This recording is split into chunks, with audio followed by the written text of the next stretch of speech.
So kind of the purpose of today, and I know they haven't signed up, is Beyond the Backpack. Really what we're going to talk to you guys about today is how to prepare you for after graduation. So how many of you are seniors, juniors, seniors? How many seniors do we have? Everyone. Who's graduating next month? Who already has a job lined up for next month? Oh, a few less hands. I think we got one. All right. So just real quick before we jump in, my name is Meghan Bingham. I am the Regional HR Manager for Enterprise Rent-A-Car in Houston and Southeast Texas.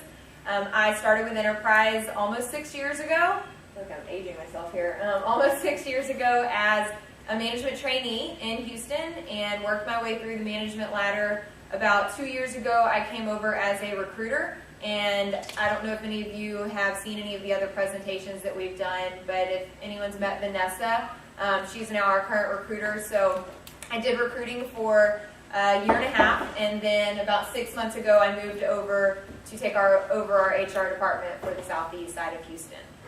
And I'm glad to be here with you guys today. I'll turn it over to Scott. My name is Scott Savage. I'm actually the area manager for the Golden Triangle area. So this is within my area, and I'm new to this area. And I say Golden Triangle. I used to say Beaumont, but now I can't just say Beaumont because we spread out a little further than that.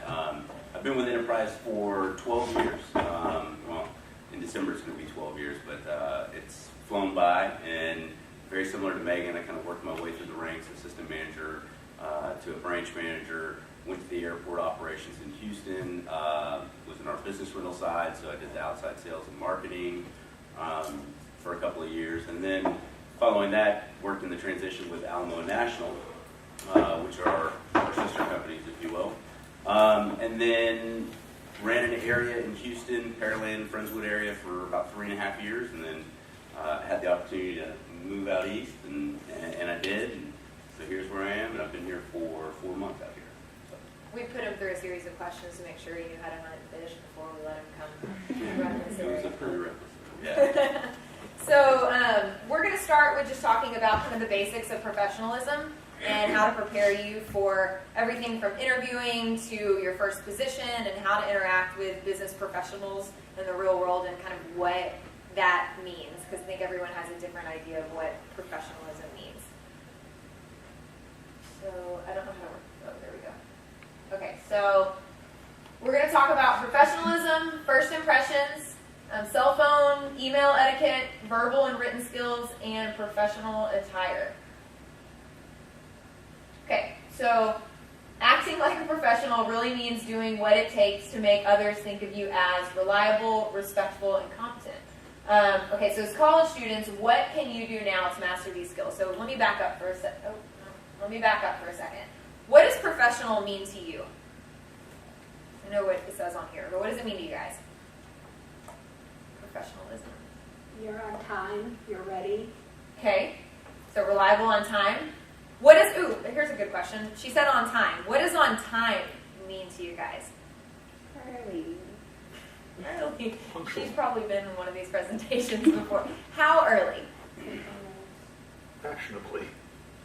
Fashionably late or fashionably early? Early. Okay, that's a new term. I like that. We should coin fashionably early. So for those of you, how many of you have started interviewing for positions after graduation? Okay. So for those of you that have started interviewing, if your interview, let's say, starts at 2 o'clock, what time are you aiming to get there? 1:45. Okay, so we got 1:45. 1:30. 1:30? Yeah, you really want to be there 45 minutes to 30 minutes early because you don't know what's going to stop you. There could be an accident on the freeway. There could be road work that moves you in another direction. Your roommate may have borrowed your car and you need to get gas, or you won't make it there on time at all. If I heard how many times I had to stop and get gas from either a candidate or an employee that was running late. Oh, sorry, I had to stop and get gas. You didn't realize you were on empty yesterday when you stopped driving your car. So I think that's a really good point. I'd say aim for at least 30 minutes early, and that way you can spend. You don't have to be in the building sitting down 30 minutes early, but that gives you a good 15-minute window to sit in your car and make sure that you're, put together and you've got all of your paperwork ready and your resume is nice and you've got, you're not rushing there and you're running out and your jacket's wrinkled and you grabbed it out of the back and you didn't have time to look at it, so you've got dog hair stuck on one, on one sleeve and you're rushing in 2 minutes before your interview is supposed to start. So You're probably speaking from things that you've witnessed, I would imagine. as spending a year and a half in recruiting, I absolutely, you can tell when someone's rushed, you can tell the way they enter, you can tell how confident they feel, because you running late is going to throw off, I promise, your entire interview. Even if you're on time, as a recruiter, I used to listen to find out how my desk was around the corner, and so I could hear when people would come in. And a lot of times, if someone walked in, at 1:01 and they had a 1 o'clock interview, but then they tried to play it off, like, "Oh, I've been waiting out here." I would make some, funny comment of, "Oh, I was worried you weren't going to make it. Oh, I've been waiting. Sorry, she must just not have let you know that I was here." Like, really? Because I kind of saw you walk in the door late, and I could hear you. So. And I think it's important to point out, for most professional companies, and I know speaking on Enterprise's behalf, at a second interview, and even possibly a first interview, that'll be a deal buster. If somebody's walking in now, I'm not going to say if they're right on time. That's more on you. It's probably going to frazzle a little bit. But coming into like a second interview, if they're not there on time, at the very least, we will certainly reschedule it and really, determine if this applicant's the best one for the spot. So. Yeah, absolutely. Okay, so being on time, that's one of the things that we talked about. What else makes you professional or defines professionalism?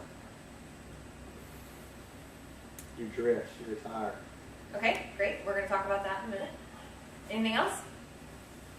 To be honest, if you're going in a professional spot, I can't tell you how many people I wasn't allowed to hire because I was on site with the organization I was working with, because they had tattoos that were showing and they had ear piercings. And the client base was just so conservative. If they had walked in and that would have been there, even if their clothes were nice, the other part would have been a deal breaker. Right.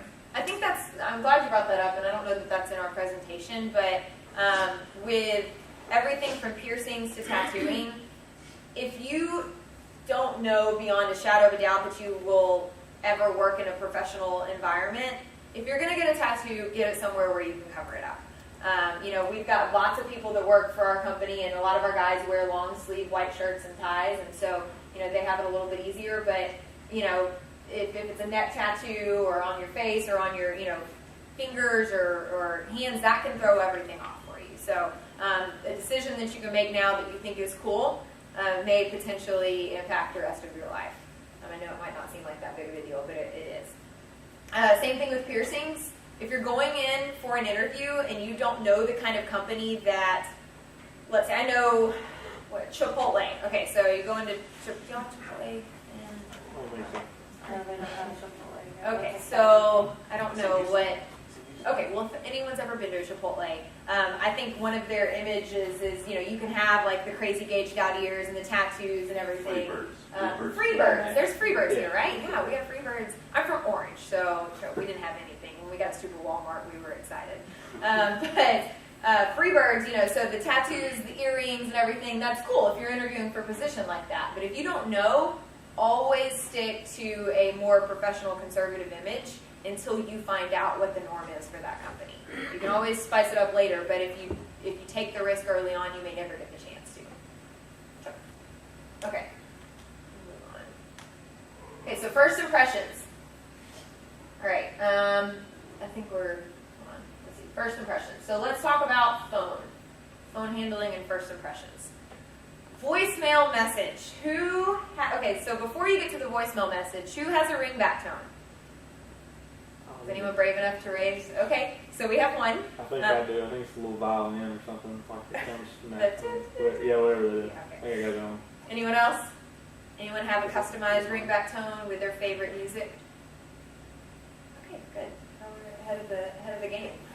So I would just, if you're sharing this with your friends or for anyone else that sees this, I would always caution you, what kind of music you find appealing may be extremely different than what someone else finds appealing. So unless it's just very kind of plain and simple, I would stick to a regular thoughts. No, I completely agree. But on that note, I would say the actual message. There's times in which we'll call an applicant, and whether it be somebody trying to schedule a second or third interview with them, or at the very least just call them and give them feedback, or maybe even be offering a job to them, and then you get a voicemail that may be far from appropriate. So, yeah, I think that's everybody's personal choice, but I would certainly say if you're in the process of interviewing for a job or trying to get one, I would certainly make sure that you keep it appropriate. Yes. So, hey, yo, sorry I'm not here right now. Hit me back later. Okay, no. Or my personal favorite, which would make me never want to call someone again, is the hello? Oh God. Hello? Yeah. Hey, She's so mad. sorry, I'm not here. And I'm like, you know what? Never mind. I'm not calling you back. Yeah, I was going to bring you in for an interview, and now you just pissed me off. So just be careful with that. Also, when you leave a message, if you're leaving a message for someone and you're responding to one of their messages, make sure that you're professional. Make sure that you speak a couple things. Speak clearly. Say your phone number slowly. Repeat the phone number. Because you may be leaving a message, and if you don't speak clearly enough for us to understand your name or look you up in the system if you're an applicant, if you don't take the time to leave your number in a way that we can understand it, you may think that we just didn't want to call you back, and we may not have a way to get in touch with you. So, and that goes for a lot of companies. So we get 15, 20 messages in a day. We want to make sure that yours is legible or audible, I guess. And then how you speak on the phone, so how you answer the phone. How many of you answer if it's an unknown phone number? Okay, all right. I know a lot of Better than me. so if you were going to answer the phone, how would you answer it? Hello? That's probably the most popular response. That's good. So Help me. help that. Okay. No. So that one word can say a lot about the way you say that one word. So if it's hello, or if it's 10:30 in the morning and you sound like we just woke you up, it may not go over as well, or if you sound really disinterested in the phone call. So your reputation in the media and on campus. So let's talk about, I wouldn't say like media, but let's talk about social media for a second. Who has a Facebook page? Okay, whose Facebook page is public? Meaning that someone can at least can search you by your name and see your profile pic and a couple of your other main pictures. Okay, all right. I'm going to pick on you for a second. Okay, so if you were interviewing for a job today, okay, let's say you just got out of an interview, and the employer decided to look you up on Facebook. And it's public, so they can go in and see your pictures on there and see things that you posted. Would you be concerned about anything that they may see? No. All right, so you pass. So those would be the questions that I would ask myself. If someone was looking at my Facebook page today and they were going to make a hiring decision on whether or not they would hire me, is there anything on there that could potentially deter them from offering me a position? Same thing goes for Instagram. Same thing goes for Twitter. I don't know what else is popular right now. Those are about the main three that I know. So I think that's extremely important. Either set it to private, or if it is going to be public, make sure that it's a good representation of you. Who has a LinkedIn account? Who doesn't have a LinkedIn account? I'm gonna say yes. What? Who doesn't know what LinkedIn is? Okay, so it's a great opportunity for you to network with other business professionals. So it's kind of the quote-unquote professional Facebook, if you will. It allows you to kind of put your virtual resume out there, have people contact you. So if you are looking for positions right now, the best place for you to be is on LinkedIn. I think Vanessa, our recruiter right now, I think 3 out of the last 7 or 8 people that she's hired, she's found directly on LinkedIn. So definitely a great place for you to make sure you have your information uploaded. All right, any questions? You guys are so quiet. All right. Okay, so professional email, no smiley faces. So if you're on a personal relationship with someone, or if it's in our office and it's kind of not a professional toned email, that's one thing. But if you're sending, so let's specifically focus on you're in an interview process or you're emailing back and forth with a potential business contact. Don't put smiley faces on the end. Okay, make sure you proofread. So all of these things, make sure you proofread your emails before sending. Use proper punctuation. Don't type in all caps. Make sure that the proper letters are capitalized and not capitalized. So I'll tell you, and this is just a personal pet peeve for me, a lot of times I'll get emails, and especially whenever I was interviewing applicants, they would send emails in basically text message format. So they would not capitalize any of their I's, so lowercase i's through the whole thing. It's all kind of one giant run-on sentence. I'm trying to think of what else. Smiley face, no commas, periods where they needed to be. Acronyms, LOL, or yes, anything like that. LOL, and shortened, without or W/, that's not the time or place to do any of that. So please make sure that you reread it. Have someone else, if you've got someone else that can proof through it, because you may never get a chance to get in front of that person if you send them this email and they don't even know you from Adam, they haven't met you, and they read this and they're like, next, delete. So And subject line. Don't forget. Oh, subject lines. Oh, and what is your email address? Okay, think about it. What does your email address say about you? Okay, is it your name? I hear someone laughing back there. Is it your name? And that's typically the safest bet to go with. So my email address is Meghan Bingham at ehi.com.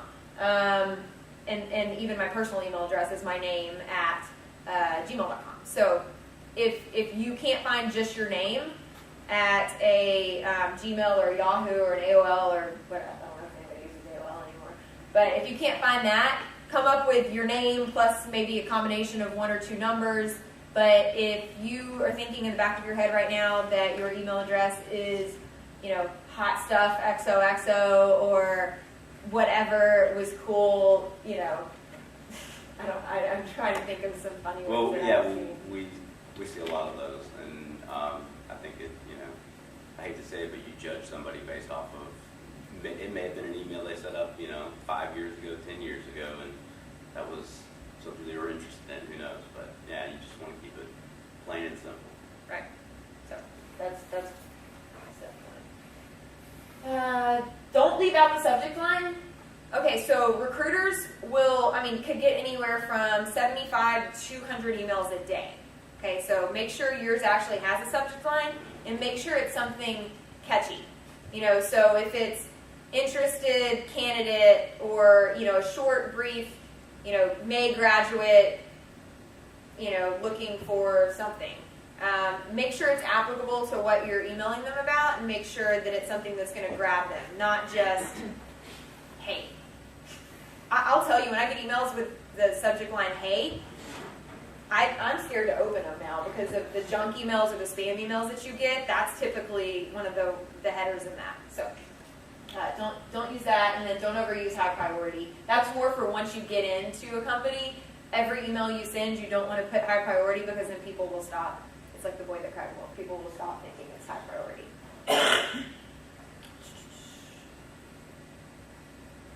Okay. Verbal skills, body language. So who's interviewed before? Who's been in an interview? Okay. So what are some things that maybe either you've heard, even if you haven't interviewed, some things that you think would be important if you're going into an interview as far as your body language is concerned? The way you sit. Okay. Present yourself in a certain manner. Okay. So would you interview the way you're sitting right now? No. Okay, good. Okay, so what do you mean by that? posture, where your hands are sitting, what you do with them. Okay. How you sit your feet, whether or not you cross them, cross your legs, pull your feet behind you, kind of what position you're comfortable. You don't know what to do with your hands like on Talladega. Nice. Don't just raise them up. Okay, so I think that's a great point. I think that your posture says a lot about you. I think the more you focus on having good posture, the more confident you're going to come across. What else? What you're wearing says a lot about you. Girls a lot of times will wear shirts too low because they think they look cute in them, skirts too short, pants too tight. Guys will come into a professional job without a tie, not knowing whether or not they're going to do a good job or not. Mm-hmm.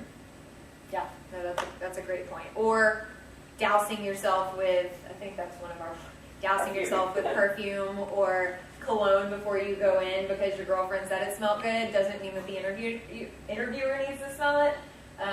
And just because, if you, there's nothing, the only thing worse than someone coming in smelling like cologne is someone coming in smelling like cigarette with 5 sprays of cologne on top of it to try to cover it up. And then it's just terrible. So that's a good point. What else? Eye contact. Eye contact. Okay. Is that awkward for some of you guys? Okay. It was really awkward for me too. That's something that I had to focus a lot on. You look up off in the corner or I remember having a candidate once and I thought, I don't think he hasn't looked me in the eyes, but for 10 seconds through this 40-minute interview. And so when he's staring at the ground, finally, I just turned around, and this might have been me, I don't know, but I turned around and started looking at the spot he was staring at, and he stopped, and he's like, I'm sorry, what? And I was like, oh, I didn't know if there was something on the floor over here, I wasn't sure. So eye contact is very important, it shows confidence. So if you are awkward like I was, and that's something weird for you, practice in the mirror, which is going to be even more weird. I know, you're shaking your head. So that sounds ridiculous. Or make a friend or a classmate or a mentor or someone practice with you. Thoughts on eye contact? I think it's important. I think a lot of times in the first, maybe even all the way through an interview process, I think it becomes awkward simply because nerves are playing a factor. And when you have somebody staring at you, you start to, you're running through everything in your head, but you're trying to speak about whatever you're talking about, and you're thinking, why is he staring? Why is she staring at me? And so it can add to the nerves a little bit. But I think one of the best tips that I received was smile. And as long as you're smiling, it just has that way of making somebody else smile back at you, or maybe lessen the stare, if you will. I don't know, maybe it'll work. I've never talked in front of the mirror, but maybe I'll try that. And then the arms crossed. you did that. So the arms crossed can either mean, I'm freaking out, so I'm kind of insecure, or if it's like you've got them crossed, like you're mad about something, or kind of closed off. That and crossing your legs, especially for guys. So a lot of times guys feel more comfortable, and I'm actually okay, depending on how laid back you are whenever you do that. If you, not like a lady crosses her legs, but if you've got it propped on your knee, sometimes that helps you loosen up, and I always would encourage candidates, hey, get comfortable, because I'd rather be able to engage them in the interview. The problem is when you prop your leg up and you scoot back in the chair and you're leaned so far back, they think that they're just wasting your time. And at that point, I'm like, are you even interested in this position at all? Am I bothering you? Did you want me to wrap this short? Did you have somewhere else you needed to be? So you want to match the recruiter's intensity. That's the best rule of thumb that I could give you, is match what the recruiter's posture says.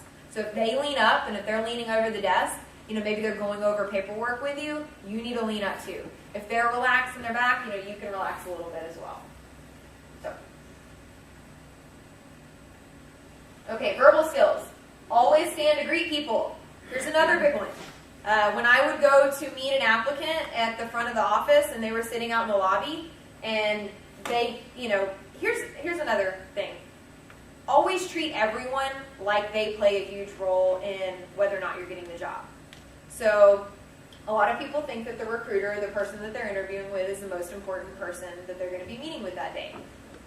Who can think of someone else that might be important to impress as well? The front desk whoever, whether it's a security guard or a secretary. I can't tell you how many times I didn't hire somebody because of the comment they made. Absolutely. So that receptionist, that person at the front desk, when you get there 15 minutes early, make sure you go up and talk to them. Don't just walk in and sit down, okay? Make sure you engage them. Make sure you remember their name. Make small chat with them. Hey, how long have you been here? And, how's the weather? It doesn't really matter. It just shows that you're friendly and you can be outgoing and you can have some kind of communication skills with them. Because not only is it important what they have to say after the interview, but especially if the person interviewing you is in earshot of that, they're going to be listening to how you interact with that person. And that's going to give them a much better idea of how you interact when you're not in an interview than what you actually say in the middle of the interview. So, but stand to greet someone. So I come out to meet a candidate and they stay sitting while I come up to them and approach them to shake their hand. I'm already in the back of my head thinking, this is going to be a waste of my time. So that split second can change your entire interview. And now it takes that person at least 10 minutes to overcome that 1 second for me to decide, okay, I like them enough in the interview to give them a shot, even though they didn't stand up. Introduce yourself, state your first and last name, speak slowly and clearly, extend your right hand, shake hands in the traditional manner. Your grip should be firm, but not crushing. Okay, I know everybody's tired and it's after lunch and I'm going to make you get up and do something really awkward and uncomfortable, but I need everybody to get a partner. Everyone stand up, pair up with someone. We're going to practice professional handshake. If anyone needs an extra partner, Bob and I can chime in. Okay. You need one? Okay. Anyone else? Everyone's got one? Okay, so first off, if you have sweaty hands or if you're nervous, keep some napkins in your pocket or just make sure you wipe them off before you go in. That's really gross whenever you go into, don't spit in your hand either. And then you're gonna come up, you're gonna make sure that you make good contact, so thumb to thumb right there, and then clasp around, and you want to give kind of like 2 or 3 like firm handshakes, and you want to look them in the eye. Okay, so everyone, let's practice that for a second. All right, let's try it one more time, and then I want you to give your partner feedback on how their handshake was. Okay, anybody want to call out their handshake partner for a second? Okay, so maybe we need to practice a little bit more before you go in for an interview. But he was great, right? No, I'm always great. It was loose. Okay, so really what I'm getting at is you don't want to go in and crush someone's hand because you're trying to show that you are extremely confident and really powerful. That's kind of obnoxious. But at the same time, ladies, whether you like it or not, a lot of times you're going to be interacting with a lot of gentlemen in the business world, and a handshake will say a lot about how they perceive your confidence in the position. I can't tell you how many times working in the rental car industry, I'm dealing with dealerships and body shops and everyone else in between that, I've been complimented in a weird way. I've been complimented on, it's almost like a backhanded compliment. Hey, you have a good handshake for a girl. But I can tell you that it established the respect from a lot of those business owners and body shop dealers whenever I was going in to meet with them. Guys, the same thing. As damaging as a weak handshake can be for a lady, it can be much worse for you. So while you don't want to go in and crush someone's hand, make sure that it's okay. So you got to practice a little bit later. Any questions on that? Okay. And then use titles. So don't if you're going to meet someone and so I'm going to go interview with Scott Savage. You wouldn't want to go walk up and say, "Hey Scott, how you doing?" "Hey Mr. Savage," and then he'll say, "Hey, call me Scott." So always wait until you're told. Okay. So since Scott's more in the business side of it right now, I'll let him take over for a couple minutes and kind of share. Personal life. That's an inside joke, I think. All right. So personal information. I think at the interview stage of any job, there probably should be maybe this much of any personal information. I mean, it should be very just brush over. And maybe when you're introducing yourself and you're coming in, you see they've got a picture of golf. Oh, do you golf? Yeah, I golf. Okay, we both, whatever. Very, very high line, if you will. Personal matters that you probably don't want to bring up. Obviously, there's the whole race, religion, sexual orientation, all those HR related issues. Of course, we don't want to talk about any of that. But some other things, personal life, and if you've got kids, and this goes for men, female, if you've got children, it's not bearing to the interview, and it plays no part in it. And there's no point for you to bring that up. And any legal interviewer will not ask that question, I would imagine. One of the things that I always, when I'm training my employees as they move up into management positions and they start to take part in the interview process, one of the things we talk about are the things that you can't ask in an interview. And that goes back to, race, religion, politics, sexual orientation. And, a lot of times I'll ask them, hey, why do we not ask those things? And their first response is, well, because it's illegal. Okay, well, why is it illegal? Well, because it's discriminatory, or it could be discriminatory. Okay, all of those things are very true, but the point I normally hit home with my employees is, aside from that, none of those things have any bearing on your ability to perform the job. And so that being said, you need to sell your skills and your competencies. You don't need to talk about how many kids you have. You don't need to talk about your ugly divorce that you just went through last year, so you're moving back here. You don't need to, bring any of that up. Or, hey, I've had people that maybe had issues in previous jobs that share too much information about that in their interview. Okay, whether it's right, wrong, or indifferent, and maybe you were 100% right, and the ball would have fallen into your court in that last position, you never want to say that in an interview, because it could give the employer the perception that you could be a handful coming on board. So you don't want to go in and say, well, I didn't get along with this employee, or they really discriminated against me because of X, Y, or Z. It's just, hey, we had a difference of opinion, or hey, it just wasn't, honestly, I was looking to pursue something in this field instead. They don't need to know all of that. Yeah, and slang, and I don't want to say curse words, that doesn't happen that often, but sometimes, I guess it would be profanity. I mean, some people wouldn't maybe construe certain words as profane, and, this is the best we're getting, and I always say that to myself, and when I do interviews with the branch managers, and we've got an applicant sitting in front of us, we have to understand they should be giving us their 100% best. And if this is their best, and it's questionable, okay, we probably need to talk about it a little more. But, if they come in and they're very confident and nail the interview, obviously, all right, so we feel good about it. A lot of times, certainly if I'm interviewing guys and, they come into my office and they see that I like to hunt or whatever it may be, and they start talking about it, it's like sometimes I think that they take it as a right of way to maybe talk in a different manner and lose the professionalism, and it, I don't know how to say it, but it doesn't get any brownie points from anybody. And quite honestly, it probably hurts you. And when I'm looking at an applicant, I'm looking and saying, hey, is this person, I need them to be perfect.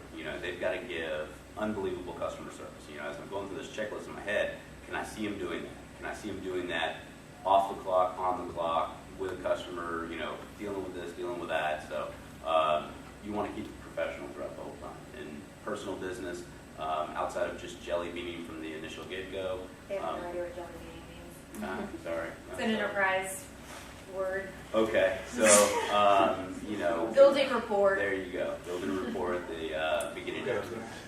So I think to your point about if they see something about hunting or whatever, I think it's okay to establish a common bond. So you can make a if you walk in and you're Lamar fan and you're interviewing with someone and they've got LU on their, hanging on their wall. It's like, hey, wow, awesome. You went to, Lamar, what'd you study in? Or if they have hunting or if they've got something else, you can make a common bond, but that, I think to Scott's point is, you don't want that to lead into you loosening up like this is your best friend and now you feel like you can say whatever in front of them because you both like hunting. Have an elevator speech. Who knows what an elevator speech is? person. Yeah. 2. Okay, so someone that thinks they have an idea of what an elevator speech is, throw it out there. Elevator pitch is something when you're trying to sell something to like maybe when I mean sell, I mean persuade or enlighten Or sell. like a higher colleague like on a business idea or something that you have that you want to present to the company, but you have to say it in a timely fashion, like going from floor to the next floor, Right. so gain their attention. Okay. Absolutely. Yes, I think that's spot on. So, you know, you, especially if you have the opportunity to go to networking events or if you're going to meet, you know, let's say you get hired on with a company and your goal is not to stay in the position that you started in with this company. So let's say it's an entry-level position, but in 5 years you want to be to this next position. Well, you may only get very limited interaction with some of the higher-ups that could potentially influence future promotional decisions. So imagine if you only had 30 seconds or 60 seconds tops to spend with this person. What do you think some of the most important things that you would want to share with them would be? So anyone?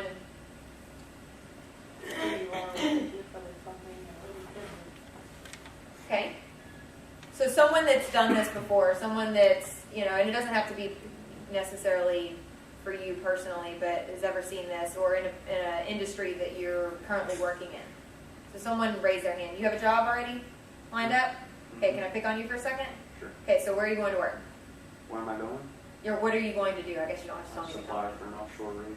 Okay, supplier for an offshore rig. Okay, so is that kind of the position that you have right now? Is that the position that you want long term, or is there like room for growth within Room that? for growth.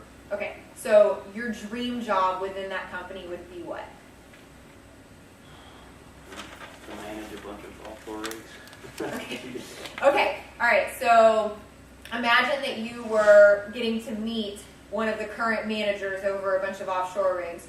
What do you think some of the things that you would share about yourself with that person? How long I've worked in this company, how much I know about a particular aspect of the company, what I can do to help the company. Okay, what's your name? Chris. Chris. Okay, so how long? So hey, yeah, hi, my name is Chris. It's really a pleasure to meet you. I actually just came on board 2 months ago, right after graduating from Lamar with a degree in X. I'm really excited to be a part of your company, and I really have an interest in ultimately one day, moving into your position after I learn all of this stuff. I was hoping that maybe you could share a little bit about what you do. Thoughts? Or Yeah, I would say probably the one thing that's a huge factor is passion. People want to see passionate people. They've got to be excited. You've got to, you have to. The example, obviously, you're going from floor to floor. It's got to be quick. So you want to be able to convey that passion quickly. So it's got to be upbeat. You've got to love what you do. And I think if you have any accomplishments, obviously you're talking early on with the company, but if you have any accomplishments that you can share, I think that's your opportunity. You're selling yourself. If there's anybody out there that can do that, you've got to be the best at it. So you got to be able to portray that. You're going to be your biggest advocate. So you can't expect someone else to sell you harder than you're going to sell yourself. So, I just started 2 months ago and really had the opportunity to work on this awesome project. We actually just finished this and we were able to accomplish this. It was really neat to see, that, and I look forward to working on the next project. I hear we've got this lined up soon. So it kind of gives them an idea and insight into what you do. Questions on an elevator pitch? Yes, no? Okay. So we talked about the firm handshake, so you're all experts now, right? Okay. If you want to come practice on the way out, you can walk by and we'll give you feedback. Smile, use eye contact, and then show personality. So you want them to see, as awkward as it may be, you need to kind of be able to not only smile and engage them, but feel comfortable in that too. So be able to loosen up to an extent that they don't think that you are so awkward that you can't get past this initial greeting of, hey, how you doing? And you can kind of loosen up. Okay, so we already went through that. Okay, so what do your clothes say about you? Okay, so probably what you would wear to an interview to do offshore drilling may be different than what you wear to an interview to do pharmaceutical sales, right? Okay, so I'm gonna pick on you again, Chris, since you've already interviewed and landed this job. How did your interview go? It was good. I wore slacks, long button-down shirt and a tie. Okay. All right, so slacks, long button-down shirt, and a tie. So anybody else that's interviewed in here yet? Okay, so we'll take it from 2. I think that's, slacks, you probably, what do those guys wear every day? What I wear. Okay, exactly. Do you think the interview would have gone as well if you had walked in jeans and a polo?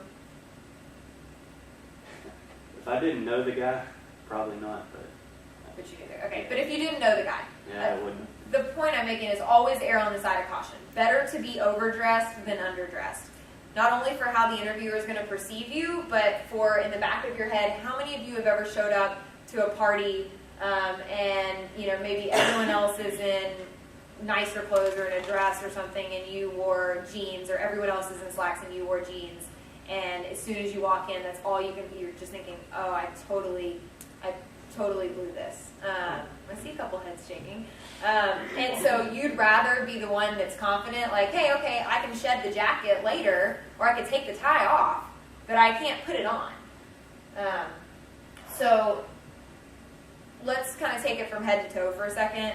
Guys, make sure your hair, just general rule of thumb, make sure your hair is done. I wouldn't wear hats to an interview.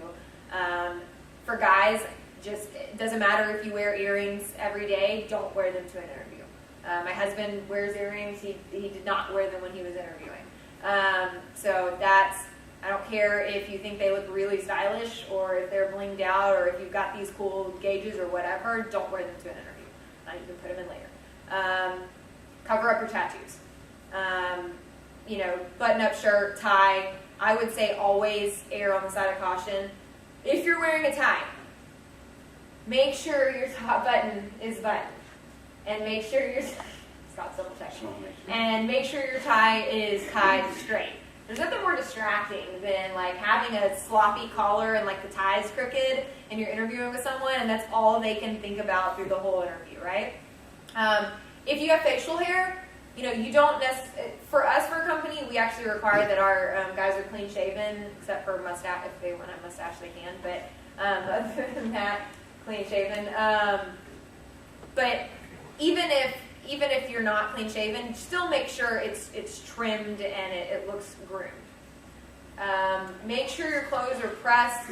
You've got creases in your pants. Your shoes are shinable. What color socks do we wear with dark pants? Dark socks. Okay, do we wear white athletic socks with dark pants? All right, good. Okay, if there's nothing else you take away from here, guys, please hear me on this. Not the time to wear white socks or ankle socks with your dress shoes and dark pants. I've seen guys in waiting in the interview or waiting in the lobby to interview, and you can tell they feel so self-conscious because they're trying to keep their pants down because they didn't realize when they walked out of the house that when they sat down, now I can see, 4 inches of their ankle, and it looks ridiculous. So, anything else on guys that I missed? No, I mean, you pointed out the beard and goatee. If you have that, that's fine. And, our company doesn't allow it, and one of the things I'll have to do is I'll just ask them how attached they are to it and kind of walk them through our policy before we even get started. Because, just the other day we had somebody that looked like it was probably several years of work, and so just, you want to address it, but it does need to be trimmed, and you want it to look clean, and just not let you roll out of bed. And then the cologne piece, I will say, is I really could care less if I like the scent or don't like the scent, but I don't know what it is. I guess people get dressed up, they feel like, man, lots of cologne. Not in my office, I have a small office, and there's going to be 3 people in there in an interview, and so it becomes a little offensive at a certain point. So You don't know if they have allergies either. I got one other thing to say. For guys who like to wear their hair long, you need to check out the website of where you're going because they'll always have company pictures. Because I use, my brother, for example, wears his hair down to here, and it's full like mine is. And so when he goes to work, though, he pulls it in a ponytail and, to an interview like that, depending on the place, you're not gonna get the job. What's your name? Anna? Anna. Okay. Anna made a great point. Check the company website and see how the people on there are dressed. Because companies will almost always, especially if you go to the careers page, they will almost always have people dressed up as if how you should dress if you're going to an interview. So if on the website everyone's in shorts and t-shirts or whatever, then it may be a little more casual of interview unless if you don't see them in slacks and business dress. Ladies, make sure your hair is fixed. Don't let it be one of those days where you've got it thrown back in like a clippy or a bun or something because you had a bad hair day. It will say how put together or confident you feel. Makeup, make sure it's professional, not too loud. You don't want to look like Mimi off Drew Carey. Or you also don't want to look like you forgot to put makeup on that morning, like you're still asleep.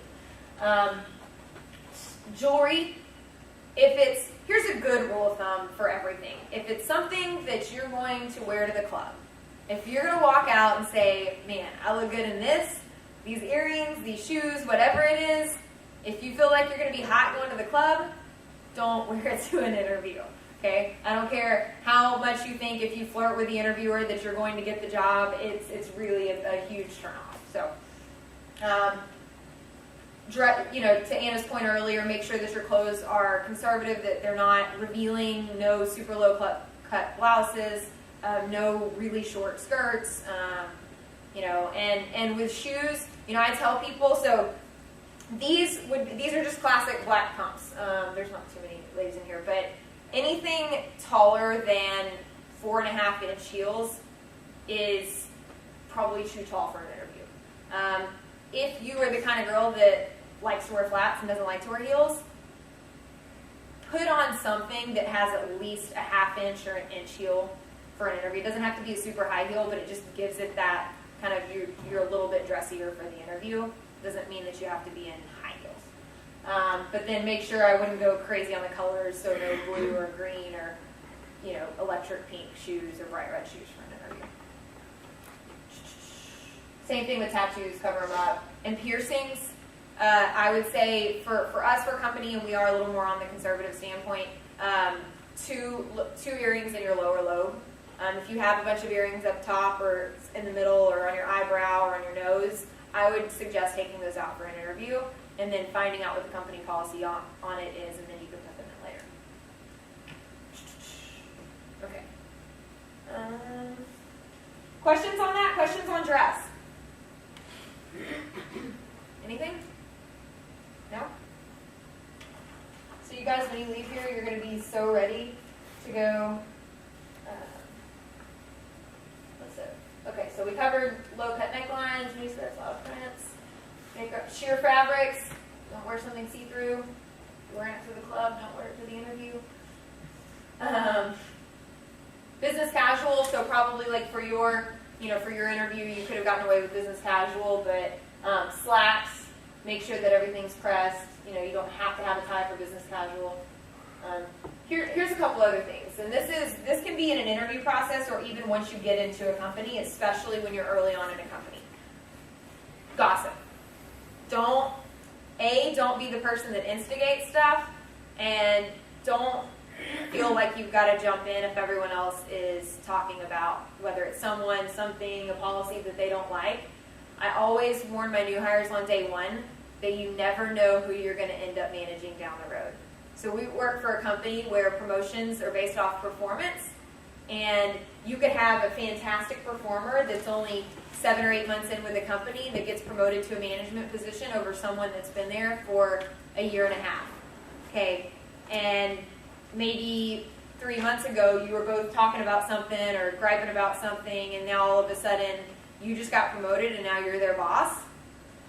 Think about, is there anything that you said or anything in those conversations that you've had that you were trying to fit in because they had been there longer, right? And you didn't want to be that outcast, and you wanted to be the cool kid, so you were trying to join in and all that stuff. And then you became the man overnight, and now you're shunned the same way. So maybe you have some take on it from I've gone through it personally in my own career. It happens often. In fact, we're dealing with it right now within the area,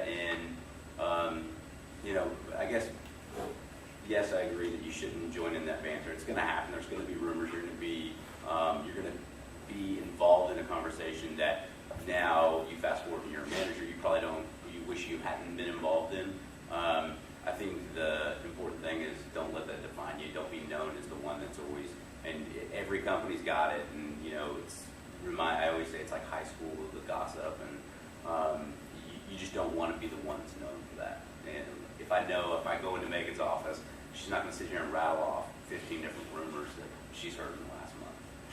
So, nobody tells her anything.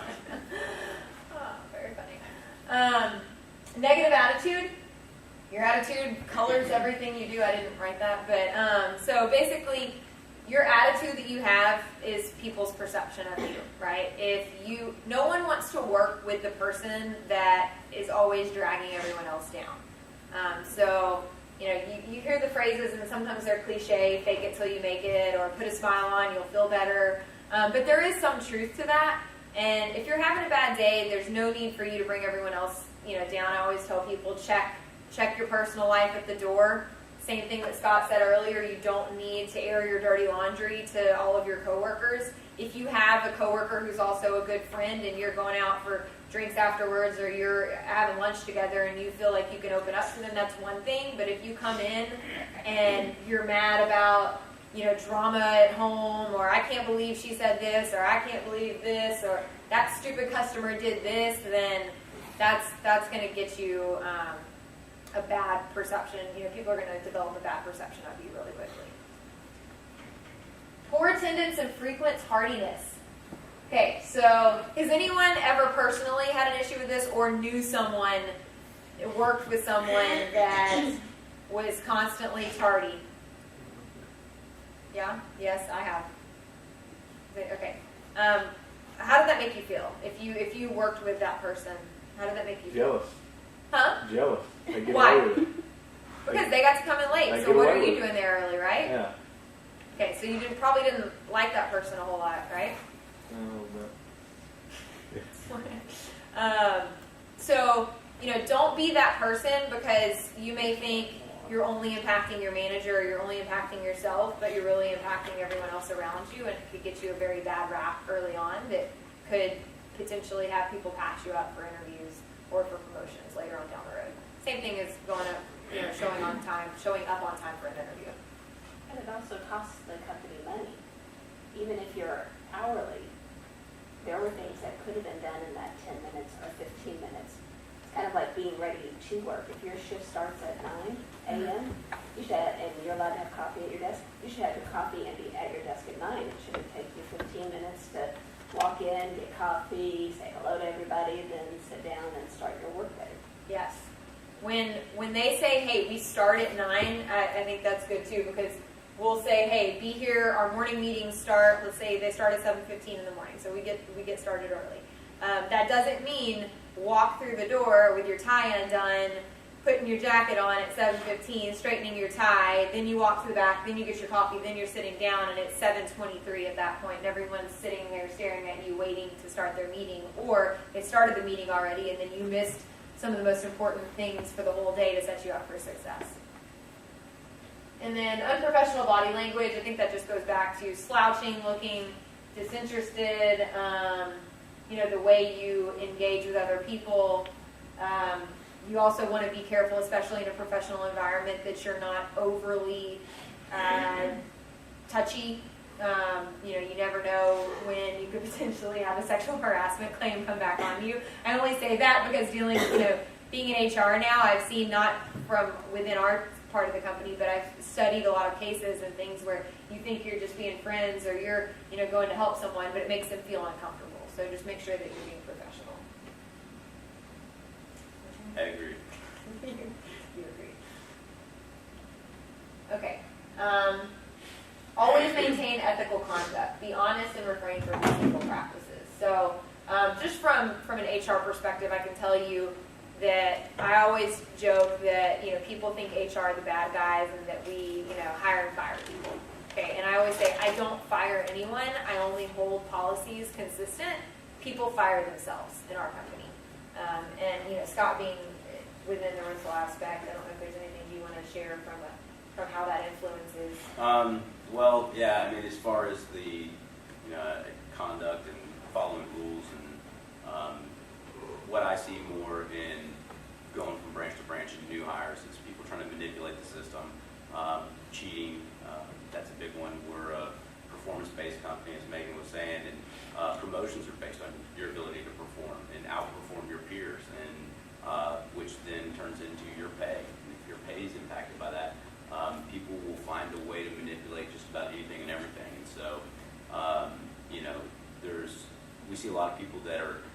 cheating or manipulating, but they try to take shortcuts, and that always just comes back, because I'll tell you the one thing that's really difficult in my position to be able to get over is somebody that you have, maybe there wasn't a smoking gun, but you have the thought that they cheated, or that they haven't been honest, or they manipulated the numbers.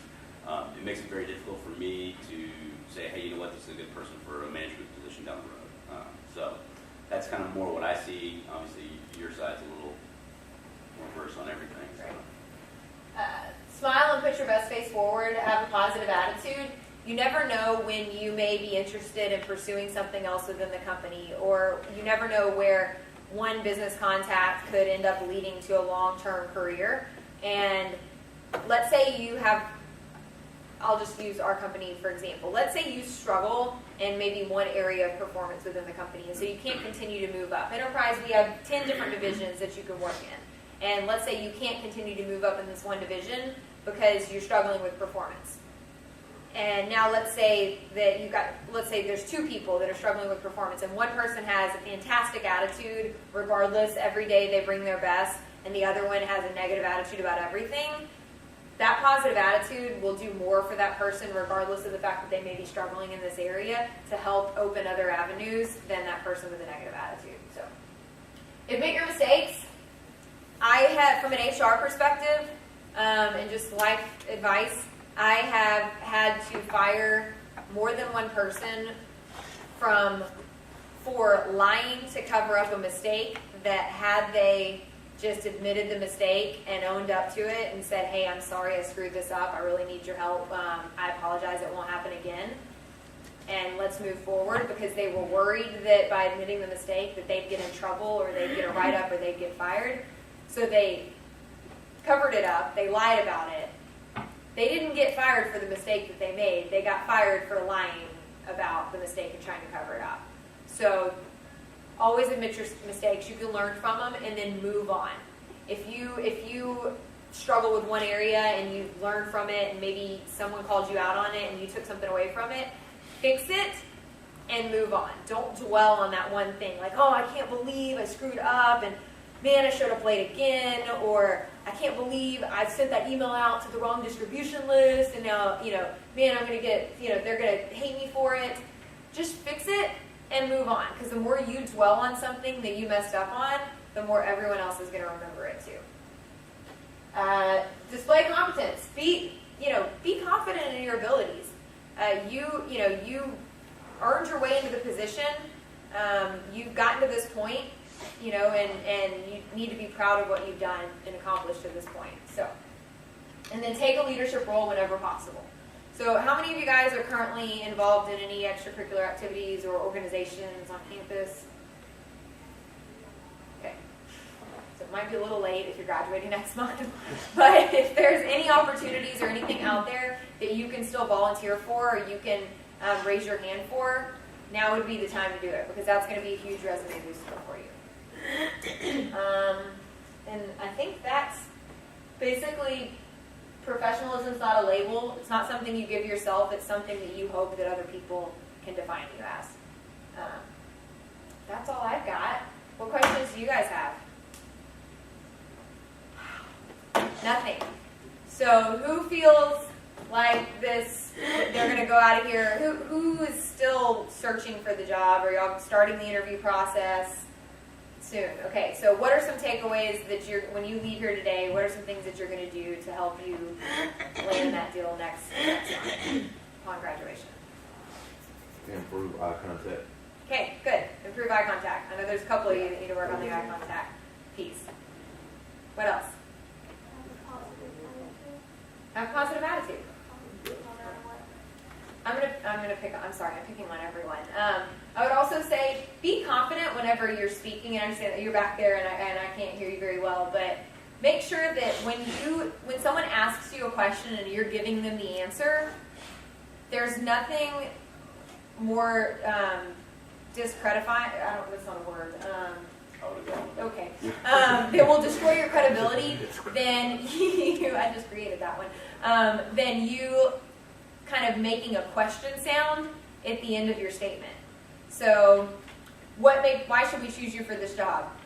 because I think you'll be happy with your choice. I think you'll really be glad you hired me. So that will destroy everything. So when you have a statement, make sure you're confident in it and you just go for it and say it. So, and have a positive attitude. Anything else? Make sure you check your Facebook pages. Some of you need to get on LinkedIn. Resumes, real quick, I know you guys got to get out of here. Resumes, if it's an entry-level position or if it's your first position out of college, I would keep it one page. Okay, make sure it's printed on professional paper. Don't print it on colored paper. Don't spray perfume on it. I have seen both. Don't put your picture on it unless you're interviewing for a modeling position or a news anchor position. Aside from that, we don't need a headshot as the background of your resume. I had a 5-page resume once turned in with a headshot as a background on all 5 pages. It was awful. So make sure if you haven't started working on your resume yet, make sure that you do that, and that way you're prepared whenever it does come time to interview. Any other questions, thoughts, takeaways? Yeah, I'm going to take away that word you made. I don't. Discredify. Discredify. All right, awesome. Well, we'll be up here for a few minutes afterwards if you guys have any questions or want to come practice your handshakes or anything else. But thanks guys for being here with us. Scott? Yep. Yeah. No, we got to pass out. Yeah, we do. So if anybody, also, just so you know, if anyone is looking for a job, we are currently hiring for summer internships, but it sounds like most of you guys are graduating. We do have a few full-time positions available in the Golden Triangle area and in Houston. And Scott's got some more information on that for our management training program. I don't know if you had, for our management training program, basically entry-level sales and customer service.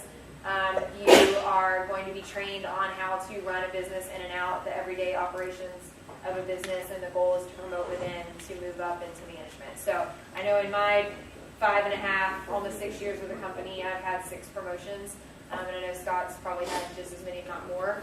So it's really a great opportunity. It's an awesome company to work for. So. Actually, I have a question. Usually when you apply for a position, they usually ask you the reason for leaving. Mm-hmm. So say I left my job because of having a better opportunity. But then when you have to put something down on your resume, you can't really say, okay, I found a better opportunity. So do you have any other, do you have a better suggestions on how to say that's kind of not making I think if it's an application, a lot of times they'll ask you, for a few key details about the position. And I think if it's clear that on paper it was a better opportunity, I think it's okay. Now you don't want to put,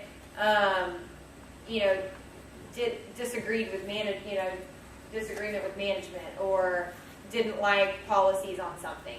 You'd rather, that's something that if you do have to get to that point, you'd rather be able to talk through than put in writing. But I think better opportunity, career change. If it's something in school and you switch positions, you could put seasonal or, hours available to work, things like that. So I think that that's okay.